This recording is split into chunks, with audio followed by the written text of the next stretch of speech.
معانا مجموعتين، المجموعة الأولى الحجر الموف، المجموعة التانية الحجر الأحمر. يلا بينا كده نشوف امتى ممكن تتجوز أو موعد زواجك، امتى ممكن تحقق حلم الزواج. يلا كده نبدأ باللي اختار الحجر الموف. أول حاجة هنشوف طاقتك. يلا اخترت الحجر الموف، طاقتك ايه في الوقت الحالي؟ اللي اختار الحجر الموف طاقتك ايه في الوقت الحالي؟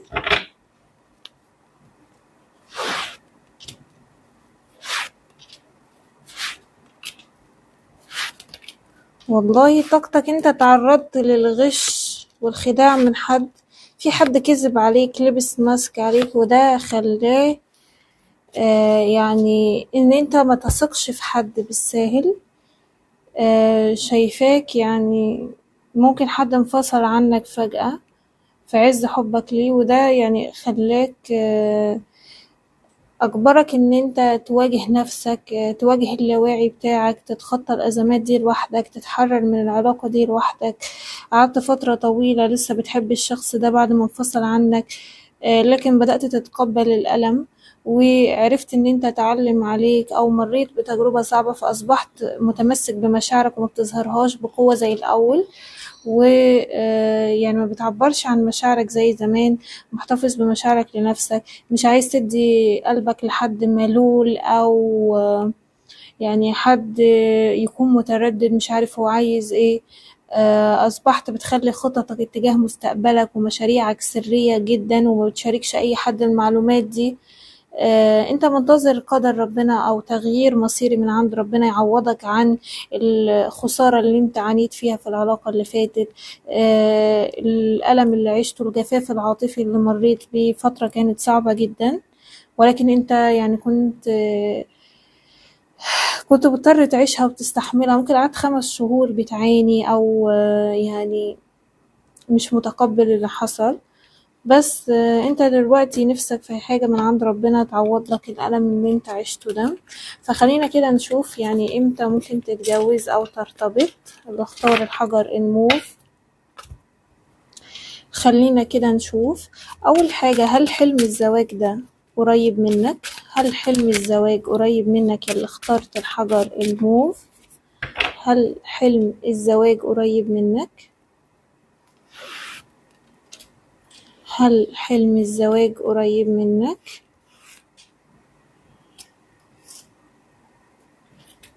ايه اللي بيمنعك عن تحقيق حلم الزواج؟ ايه هو العقبة او العائق اللي بيمنعك عن الزواج؟ ايه هي الخطوات اللي المفروض تاخدها لتحقيق الحلم ده؟ ايه هي الخطوات اللي المفروض تاخدها عشان تحقق الحلم ده؟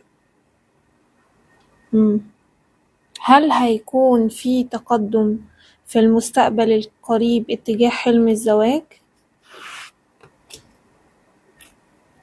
طيب، كيف نجذب الطاقة الإيجابية؟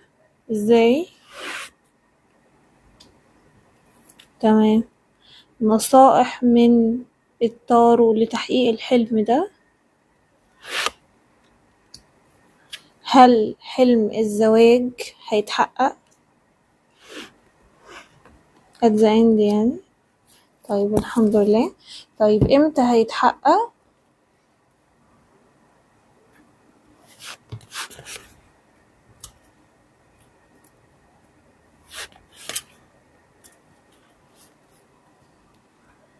طيب أول حاجة، هل حلم الزواج قريب منك؟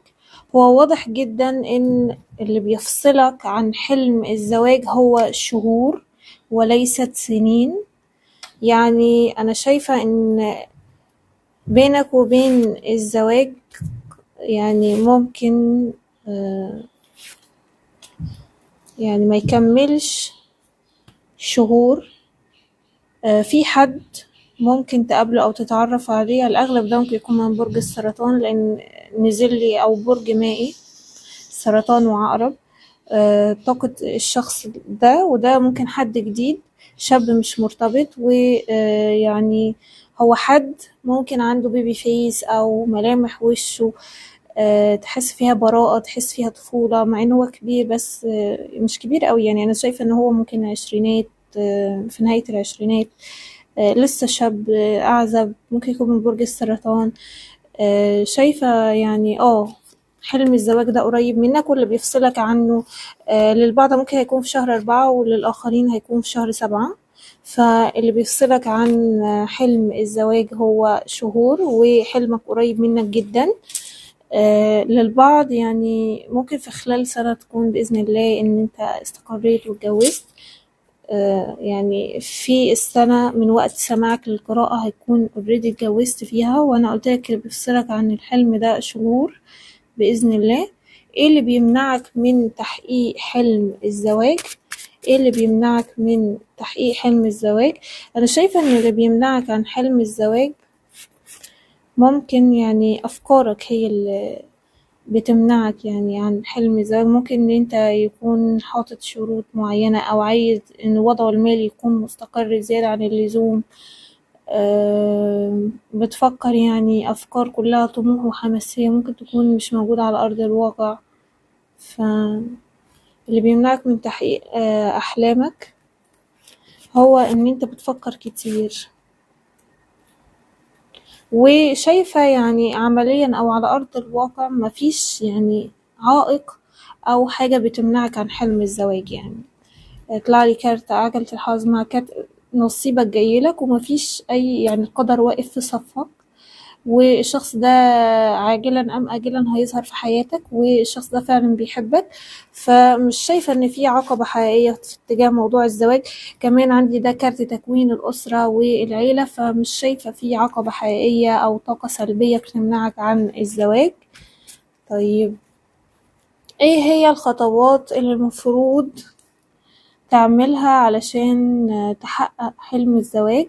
هي الخطوات دي ان انت تبقى فاتح قلبك. يعني يطلع لي كارتين، فارس الكؤوس، فتى الكؤوس قصدي، وملك الكؤوس. الاتنين بيعبروا عن اظهار المشاعر بنضج وحكمة، ان انت ما تقفلش قلبك. يعني الشخص ده لما يظهر في حياتك خليك رومانسي بقى، خليه على يعني خليك على طبيعتك الحساسة الطيبة اللي بتعبر عن مشاعرها، ما تقفلش قلبك. يعني مش معنى ان انت يعني فتحت قلبك مرة مع الشخص الغلط وخدت تجربة صعبة ان اقفل قلبي على كده، لا.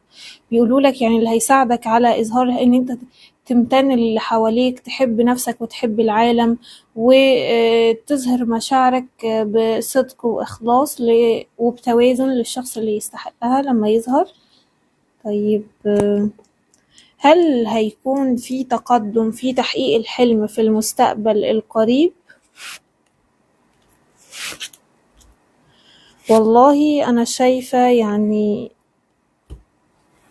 في المستقبل القريب مفيش خطوة واضحة أو قريبة بتقول إن هيظهر تقدم في موضوع الزواج أو الارتباط. ممكن يعني تقعد لحد شهر 12 أو لحد نهاية السنة دي مفيش عرض يظهر في حياتك. لكن شايفة في بداية السنة الجديدة ممكن في شهر 3 أو 4 يكون في عندك خطوبة، زواج، احتفالات. ففي تأخير يعني أقل حاجة من 3 ل4 شهور من وقت سماعك للقراءة. فمفيش حاجة في المستقبل القريب نقدر نقول إن في خطوات هتظهر، ولكن ممكن تحلم حلم تشوف نفسك في فرح، أو تحلم حاجة زي كده قريب هتعرفك ان انت يعني على بعد خطوات من حلمك. لكن مفيش حاجة على ارض الواقع دلوقتي، لان الراجل المعلق بيقول ان في تأخير او تأجيل شوية في الموضوع في المستقبل القريب. ازاي نجذب طاقة الحلم ده؟ يطلع لك كارت 6 عملات، ده كارت الصدقة. عشان الحلم ده يتحقق او يبقى حقيقة محتاج ان انت تتصدق، تعمل اعمال خير، تتوازن. يكون تتعلم ان انت تتوازن ما بين الاخذ والعطاء، ما تديش اكتر ما تاخد ولا تاخد اكتر ما تدي. تتعلم في كل علاقاتك الاجتماعية او علاقات حياتك ان انت يبقى فيه توازن في العطاء. ما تسمحش لحد ان هو يستنزفك، سواء اسرة او عيلة او اخوات او اصدقاء او علاقات عاطفية، انه تقدم اكتر ما بتاخد. لازم تتعلم التوازن، وفي نفس الوقت ده كارت ممكن ناخدها صدقة برضو لأنه ده كارت صدقة، فخرج برضو صدقة بنية إن أنت تتجوز. ده هيجذب لك الطاقة الإيجابية تجاه حلمك. نصائح من التارو. عندك هنا كارت السبع كؤوس، ده كارت نصيحة: ما تعيش في الوهم ولا تعيش في أحلام اليقظة، فوق من أحلامك، ما تقارنش ما بين الماضي والحاضر، ما تعيش في أحلامك وأوهامك، ما تعزلش نفسك تفضل قاعد فيه فقاعة بتفكر ما بتعملش حاجة على أرض الواقع، فوق من الوهم، فوق من الخيالات. يعني ما تقارنش ما بين، يعني ما تتوهش في الفرص الغير حقيقية. ممكن يكون حواليك أشخاص كتير أو شباب مثلا كتير، علاقات كتير، ولكن هناك كلها علاقات ملهاش أساس، علاقات مش قوية، فما تتوهش نفسك بالعلاقات دي. خليك قوي وشجاع، قوم وخليك مليان طاقة وإيجابية، وابحث عن الحب عن طريق ان انت تشتغل، يبقى كلك طاقة ونشاط وحيوية، تخرج للعالم، فهتجذب تلقائيا حب حياتك، وهو اللي هيجيلك مش انت اللي هتطرده. فيعني محتاج انك تسعى شوية وتبطل انك تفكر وانت قاعد في مكانك ما بتتحركش. نصيحة ليك، ثق في احساسك، خليك قوي، ما تسمحش لحاجة ان هي تشتتك او تخوفك، خلي عندك ثقة وايمان. اهتم ممكن بشكلك الخارجي، ما تضيعش طاقتك على الحاجات اللي بتشتتك، سواء قاعد على التليفون كتير، لا، احتفظ بطاقتك، خليك مليان طاقة وحيوية. مثلا لو مش بتعمل رياضة وجسمك يعني حاسس بخمول أو همدان، لا، قوم واتحرك، اعمل رياضة. لو مش بتشتغل دور على فرصة شغل، خد كورسات، ادرس، اخرج للعالم، ما تفضلش قاعد تفكر في نفس المكان اللي انت فيه من غير ما تغير أي حاجة. هل الحلم ده هيتحقق؟ فارس العملة ده كارت استقرار، كارت زواج، حلمك هيتحقق. امتى الحلم ده يعني هيتحقق؟ شايفة هنا يعني ممكن خلال شهور، ممكن في شهر 7 بإذن الله الحلم بتاع الزواج ده يتحقق. شايفة ان ممكن الموضوع يكون فيه تأخير شوية عن ما انت متوقع. تمام، مش ان هو هيأخر او جوازك هيتأخر، لا، عن ما انت تتوقع. يعني انت ممكن متوقع خلال الاسابيع دي ان الشخص ده يظهر، ممكن الشخص ده يأخر عن توقعك شوية، ممكن يظهر لك في شهر 2، ممكن يظهر لك يعني متأخر شوية عن توقعاتك، لكن الشخص ده كده كده جاي. تمام، والشخص ده يعني هيبقى فيه حب ما بينك وما بينه، والعلاقة دي هتوصل لزواج واستقرار. زي ما قلنا اللي بيفصلك عن الحلم ده شهور، ممكن يكون الشخص ده من برج السرطان، يعني سنه أنا زي ما قلتلك هو لسه صغير، ووضعه المالي أعلى منك بكتير، مستقر ماديا وعنده البيزنس الخاص بيه. اكتب في الكومنتات استقبل الطاقة عشان القراءة تنطبق معاك. يلا نشوف اللي اختاروا الحجر الأحمر. امتى هيتحقق حلم الزواج عندك اللي اختار الحجر الأحمر؟ يلا كده جاهزين، نشوف طاقتك الأول. طاقتك يلا اخترت الحجر الأحمر ايه في الوقت الحالي؟ امتى ممكن يحصل زواج عندك؟ طاقتك ايه في الوقت الحالي اللي اخترت الحجر الأحمر؟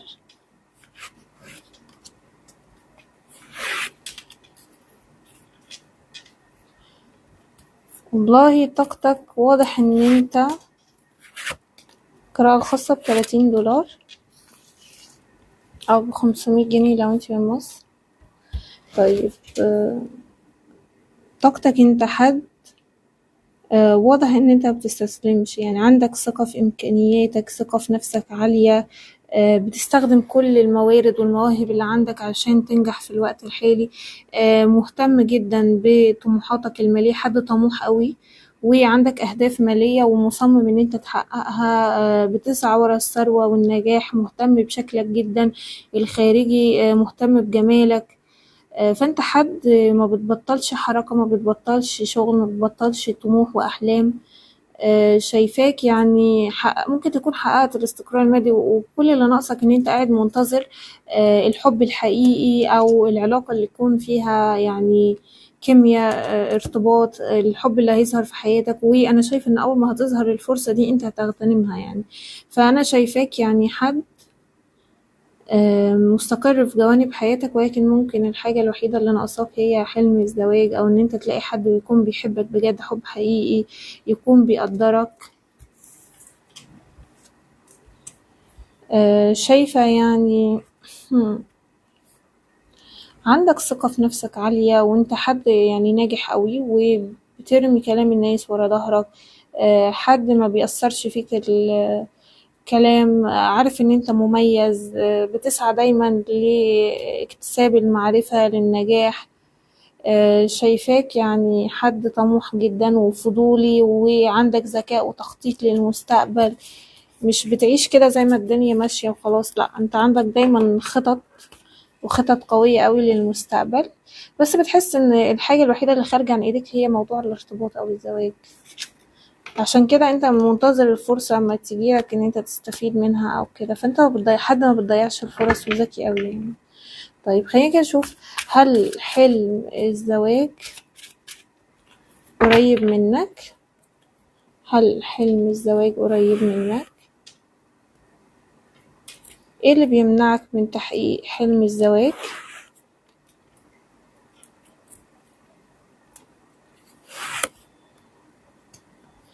طيب ايه هي الخطوات اللي المفروض تعملها عشان تحقق الحلم ده؟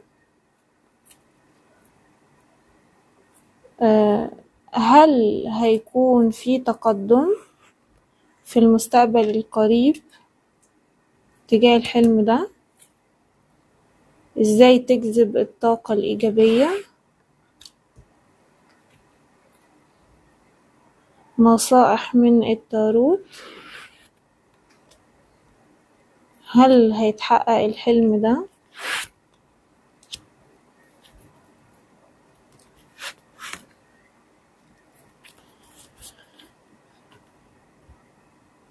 طيب أول كارت ظهر، هل الحلم ده قريب منك؟ والله أنا مش شايفة إن الحلم ده قريب منك في الوقت الحالي ده، في المستقبل يعني قدام، مش ظاهر دلوقتي أو مش في الوقت الحالي. فالحلم ده لأ، لسه في المستقبل مش دلوقتي. وانت ممكن محتاج انك متشتتش نفسك بفكرة الزواج في الوقت الحالي وتركز على حاجة تانية، لأن واضح إن في حد في طاقتك والشخص ده بيخدعك أو بيلبس ماسكات عليك، بيكذب.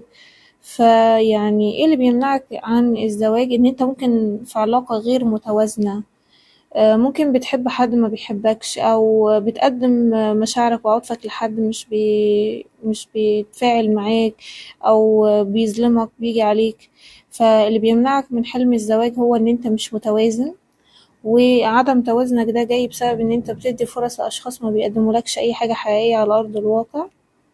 ايه الخطوات اللي المفروض تاخدها علشان تحقق الحلم ده؟ الخطوات دي ان انت تبعد، يعني انت ممكن لسه عندك مشاعر اتجاه حد رغم ان انت ممكن بعدت او انفصلت عنه، بس لسه عندك مشاعر. فعشان تسرع من حلم زواج لازم تسيب الكأس اللي في ايدك ده، لازم تسيب المشاعر اللي في ايدك. يعني حتى لو انت بتقولي خلاص انا سبت الطرف اللي انا بحبه او انفصلت عنه، خلاص انت انفصلت بس لسه ما قطعتش الرابط اللي ما بينك وما بين الشخص ده، لسه بتحبه لسه بتفكر فيه. يعني هل هيكون في تقدم في الحلم ده في المستقبل القريب؟ والله أنا شايفة يعني ممكن لو انت مثلا مرتبط أو متزوج فأنصحك انك تتطلق أو تنفصل، لأن مجرد ما تنفصل أو لو انت في علاقة غير مواتية أو في قصة حب فاشلة، فأنصحك انك تنهي القصة دي تماما، لأنك ممكن متمسك بيها أو خايف تنهيها، وهو ده اللي بيظهر أو بيمنع الزواج عندك. مجرد ما تنهي القصة دي في حد هيظهر في حياتك، الشخص ده يعني ممكن يكون من مواليد برج العقرب أو الحمل أو الثور أو الجوزاء. وأنا شايفة إن الشخص ده يعني ممكن يكون لسه في بداية حياته، طموح ومجتهد وبيهتم جدا بالتفاصيل. هل الشخص ده هيظهر في حياتك في المستقبل القريب؟ يعني مش شايفة ان هو دخوله قريب قوي، بس هو بيقول عشان يظهر لازم حاجة في حياتك تنتهي، انت أدرى بالحاجة دي هي ايه اللي المفروض تنتهي عشان الشخص ده يظهر، سواء بقى أنماط قديمة، عادات من التفكير قديمة، لو انت خلاص خرجت تعلقك بحد بعدت عنه، ففي حاجة لازم تنتهي، ومجرد ما الحاجة دي تنتهي الشخص ده هيظهر في حياتك وبسرعة. شايفة يعني طاقة الشخص ده يعني ممكن يظهر في شهر 2 من 9 ل18 2، فيعني مش في المستقبل القريب قوي، بس يعني على الأقل يعني ممكن 3 4 شهور قبل ما الشخص ده يظهر في حياتك، أو 3 شهور على الأقل. طيب هل أو كيف نجذب الطاقة الإيجابية؟ ازاي تجذب الطاقة الإيجابية لحلمك؟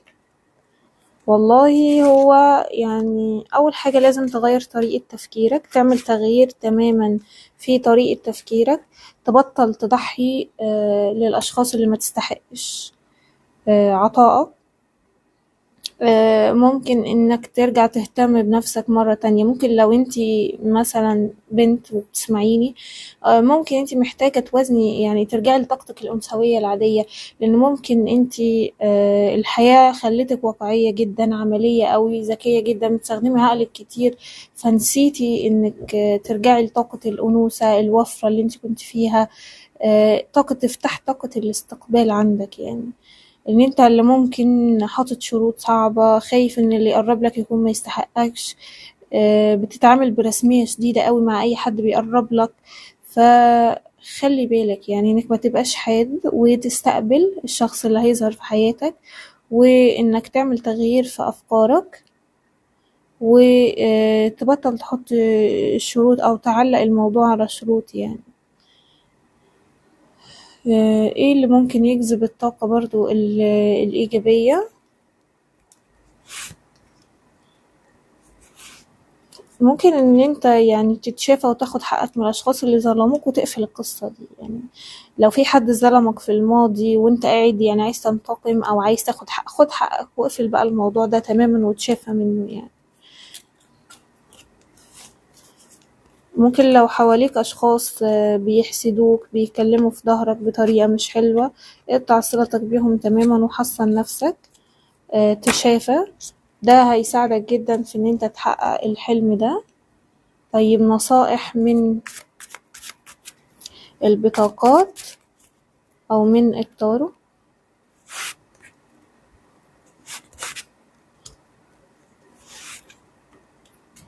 طيب اللي نقصده أو نصائح بيقولولك يعني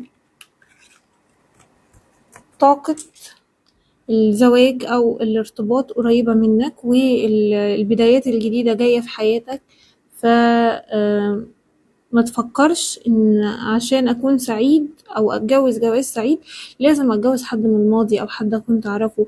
ممكن يبقى حد جديد فعلا، بس اوصل معاه للسعادة، يبقى فيه طاقة حب لا مشروط، اقابل الحب الحقيقي اللي يكتمل بالزواج. فاقفل الدواير القديمة عشان يظهر لك الشخص الجديد.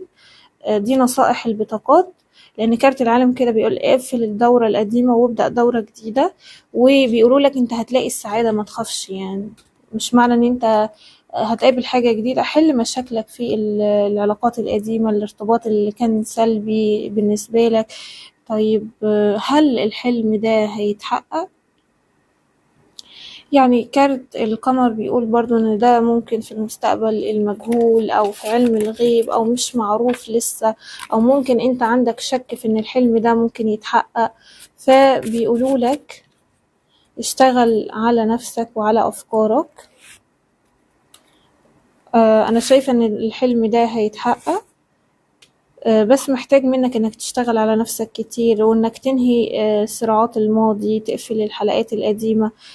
في شخص هيكون بيحبك جدا، وده شخص جديد، ممكن يكون من برج الميزان او العقرب. الشخص ده يعني هيظهر في حياتك وده حد جديد هيكون بيحبك. محتاج تحارب أو تقاتل علشان توصل للحلم ده، وواضح إن هو مش هيكون حلم سهل تحقيقه. هل في الآخر الحلم ده هيتحقق أو كده؟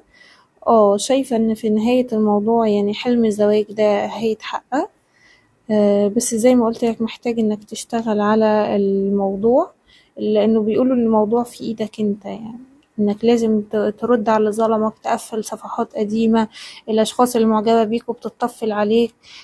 في طاقة حب لا مشروط هتظهر في حياتك. امتى ممكن حلم الزواج ده يتحقق أو تحققه؟ امتى ممكن حلم الزواج يتحقق؟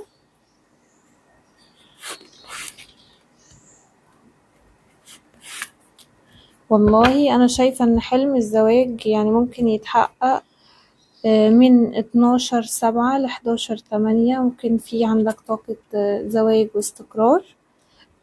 ممكن في برضه هنا مواليد برج الأسد بيظهروا بقوة في القراءة. ممكن الشخص ده يعني يكون تلاتيني ويكون يعني عقلاني جدا، ويكون بيشتغل في حاجة ليها علاقة بالقانون.